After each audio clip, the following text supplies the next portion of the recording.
Welcome to the Symposium interview series. My name's Kerry Stevenson, and today I'm speaking with Stephen Galilee. Stephen's the CEO of the New South Wales Minerals Council, who have been very vocal in some of their the issues and the opportunities and challenges facing the Australian mining industry. Welcome to the interview series, Stephen. Thank you very much. Good to be here. Well, you're coming out to Broken Hill, and we thank you for that. And you'll be speaking at 9:30 on the first day of the conference, which is Monday, the 26th of May. And the title for your talk is Opportunity and Challenges in Australia's First Mining State. It's wonderful that New South Wales is known as Australia's first mining state. You have been vocal in some of the comments that you've been putting out in the press about the challenges and opportunities that face the industry. Can you just talk to me a little bit about that today? Well, yes. There is significant opportunity in New South Wales for our sector. We are, as I say in the title to my presentation, Australia's first mining state. We started exporting coal way back in 1798. The great gold rushes that helped make this nation started in New South Wales, just outside of Bathurst in the early 1850s.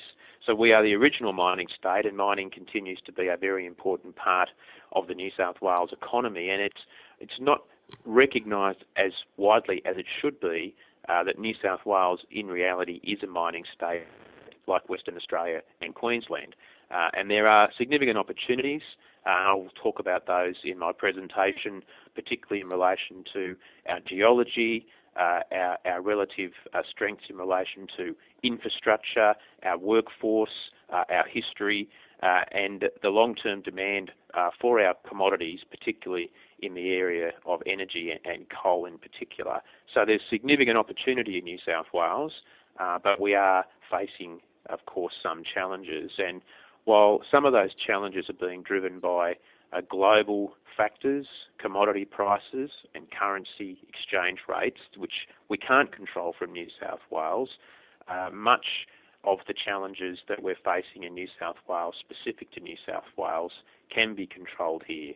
Things like government policies and regulations, taxes, fees, charges and levies, and the posture of our political leaders in relation to our sector, which needs to be changed and needs to be more supportive. And I also will be talking about what we as an industry need to do to help meet those short-term challenges to ensure we can maximise the benefits of our long-term future. Thanks, Steve. You call them short-term challenges. Can you just expand on that a little bit when you say they are short-term challenges? Because some people say, the mining boom is over. Let's forget about the mining industry. Just explain, if you can, why you see them as short-term challenges. Sure. Well, mining is a cyclical industry, and we do see the cycle turn and commodity prices go up and down, and global exchange rates fluctuate higher and lower, and that happens, over the course of the economic cycle. Anyone who's been in the industry for an extended period of time has seen that happen right across commodities. It's true that at the moment we're going through some particularly difficult trading conditions, particularly in relation to our thermal coal. New South Wales is a major exporter of thermal coal, of course, and it makes up a big part of our mining industry in this state. But those are short-term challenges that will wash through the system. Eventually, over time, we'll see our commodity prices increase again as global supply and demand levels adjust, and the exchange rate, of course, fluctuates depending on global economic conditions. The other short-term challenges we're facing are the short-term challenges presented to us by governments, and in relation to taxes, fees, charges and levies, we've seen at federal level, of course, the carbon tax and the mining tax. Particularly the carbon tax presents some cost challenges for our sector. The mining tax perhaps not so much yet, but it's symbolically still an obstacle to investment. And at state level, we have seen additional fees, charges and levies imposed by the New South Wales government over the past few years, as well as some impositions in relation to the planning system and the regulatory settings of the government generally. Those are short-term challenges that can be addressed as opposed to the more long-term benefits and long-term strengths that we see in the industry going forward. all know we've just had a change of government, not just in New South Wales recently, but also federally. Do you see that change in government having a better impact on Australia's mining industry? There's no doubt that the new federal government has a much more positive posture towards the mining sector than the previous government did in its final years. And we saw from the time of the proposal of the original mining tax by Wayne Swan and then Kevin Rudd in Canberra back in 2010, that there was virtually from that point a vilification of our sector publicly by the federal government for successive years, and that caused damage. To the way that the industry was perceived, and it meant that the industry had to respond to defend itself. And do you think the industry did respond well enough in defending itself? Because is there a voice that's strong enough? There's a lot of voices out there. Some of them are very vocal. We've spoken about that in the past. Do you think that the industry is one united, strong enough voice at the moment? Look, the industry is a very cohesive industry in my experience, but we can't rely simply on expensive advertising campaigns to defend the image of mining in this state.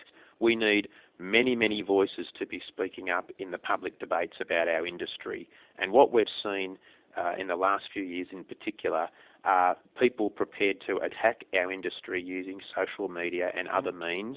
They're able to use those techniques to give the impression that there are more people opposed to our sector than there actually are. And as an industry, we've been caught a little flat-footed in relation to that. We're starting to respond, and at the New South Wales Minerals Council, we're using some of those techniques ourselves to ensure that those who support the industry in the community have a voice. But it's not enough to leave the public debates about our industry to the industry associations and to a handful of people who are prepared to speak up. Everybody who cares about this industry and understands its importance and wants it to have a strong future needs to be prepared to be part of the public debates and discussions about our industry. Do you think that in making those comments, do you think there's a certain apathy at the moment that people aren't willing to get on the front foot with this? Do you see that there's a lack of people wanting to get involved and that it's all falling on people like the New South Wales Minerals Council? I mean, what's your view of people getting involved? Well, we have found over the past 12 months that when we're able to provide people with a means and an encouragement to speak up, people in the industry are very, very happy and prepared to do that. And we have done that through our Voice for Mining initiative and our Voice for Mining network here in New South Wales. People can go to the Voice for Mining network and register their details, and then regularly will be called to action and provided information about things they can do to help the industry's image. We have found the response to that initiative has been very, very strong and positive. And clearly people in this industry, when they are called to action, will act. And we need to make sure that we are calling people to action and we're providing people with the means and the encouragement to speak up. And when we do that, the industry does respond, and we need to do more of it.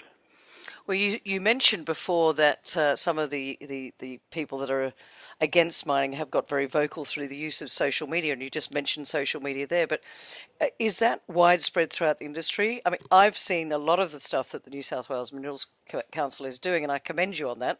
But are other people doing it as well, or are you sort of the lone horse in the wilderness? I know you've got a big voice, but are others embracing the technological changes that help get the voice out there?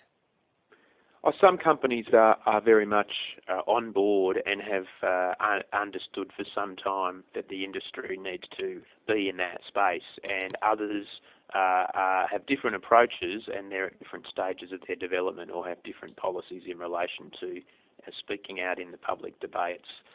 But I know from my membership and from the industry people that I speak to in New South Wales that there is a very, very strong understanding now that mining cannot be without a voice in these political and public debates about our industry, and that companies are coming very quickly to that understanding. Any final thoughts while we're talking to you today before people come out and listen to your talk in Broken Hill? I would encourage everybody who can get there to be there in Broken Hill for this very important event, because it is a significant opportunity to hear about some of the significant opportunities that are available in New South Wales in this sector. The state has a very bright mining future, and we need to make sure we maximise the benefits, and we need to make sure as an industry we're sticking up for ourselves. That's very well put. Thank you very much for speaking to us today, Stephen. We look forward to seeing you in a few weeks in Broken Hill. Thank you. All the best.